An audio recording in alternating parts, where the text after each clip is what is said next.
Everyone talks about what's saved in cycling. So what does that really mean in aero wheels, aero helmets, socks, and so on. Today we're going to talk about how much you can save on your bike, how much you can save regarding your equipment, so the helmet, cycling jersey, and so on, and of course how much can you save with a tug position compared to holding it on the hood. Check out this video and comment below if you have any more questions regarding what gains in cycling. We're also going to tell you where can all these gains backfire and slow you down. Let's hop onto the video. All of these benefits are taken for recreational amateur cyclists, so at around 30 kilometers per hour. An aero helmet compared to this lightweight, more ventilated helmet can save you from 5 to 8 watts. The downside of an aero helmet compared to this one is overheating, you can fatigue faster. In some cases, aero helmets aren't really all that beneficial, so on a hot summer day you can even lose more if you have an aero helmet compared to a lightweight ventilated helmet. A tight gear, so like a cycling jersey or a skin suit, can save you from 8 to 12 watts at 30 kilometers per hour, which means that the cycling jersey is one of the cheapest way to gain watts when cycling. Aero socks can gain up to 3 watts. When you ride without cycling gloves, you can save from 1 to 2 watts, and when you shave your legs, you can also save 1 to 2 watts at 30 kilometers per hour. So the next thing is the bike gains. So you can save from 5 to 12 watts just with aero wheels compared to the high profile wheels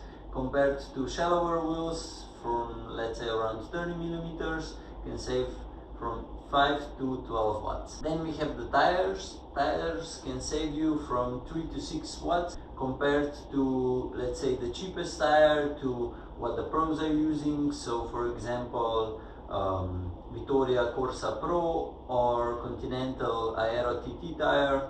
Those are one of the 2 fastest tires on the market and can save you a lot of watts. And with the tires, if you ride the fastest tire, those can wear out the easiest and also aren't as puncture resistant as those entry mid-level tires. So then we have probably the most expensive upgrade.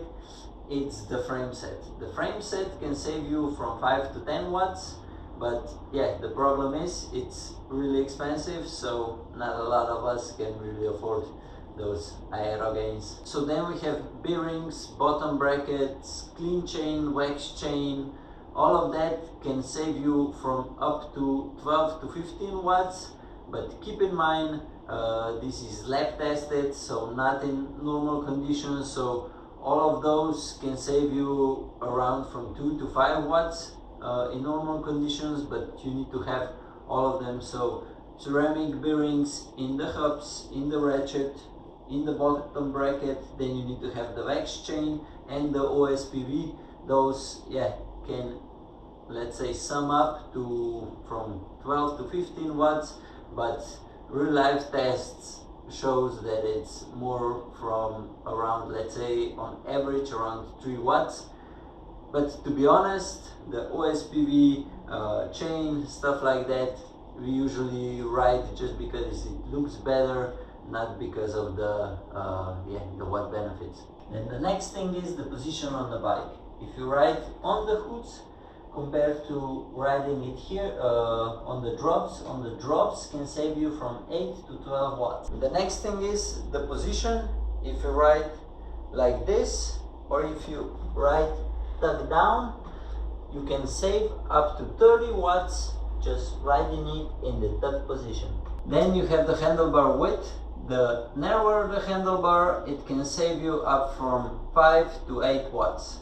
So keep in mind, you need to have a balanced position. So if the handlebar is too narrow, you won't feel great on a bike, you won't be able to descend as fast. A couple of centimeters slimmer handlebar can benefit you, especially if you're still riding on 46, 44 centimeters with handlebar. Now everybody's pretty much riding what we sell. It's from 42 to 38, some even go to 36. Okay, so now let's go over the summary of everything. I have everything written down. You can save up to 30 watts in regards to what position do you have on the bike.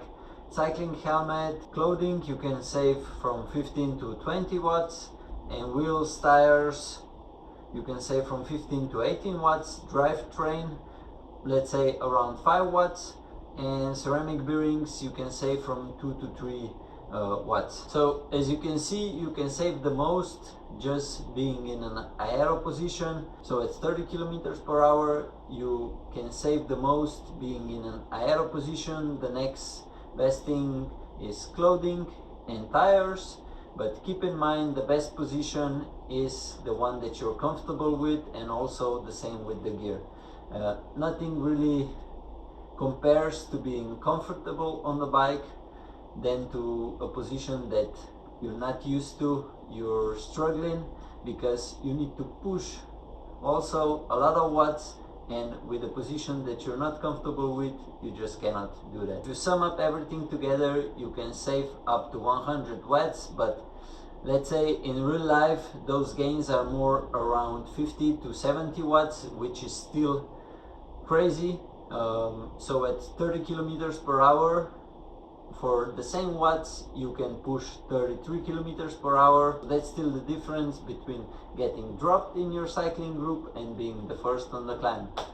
Hopefully this video was helpful. If you have any questions, anything you want to know, we're more than happy to help. If you need some tips regarding cycling clothing and cycling gear, you're building a custom bike, just go to approvecycling.com, write us an email, and we're happy to help. Until next time, ciao!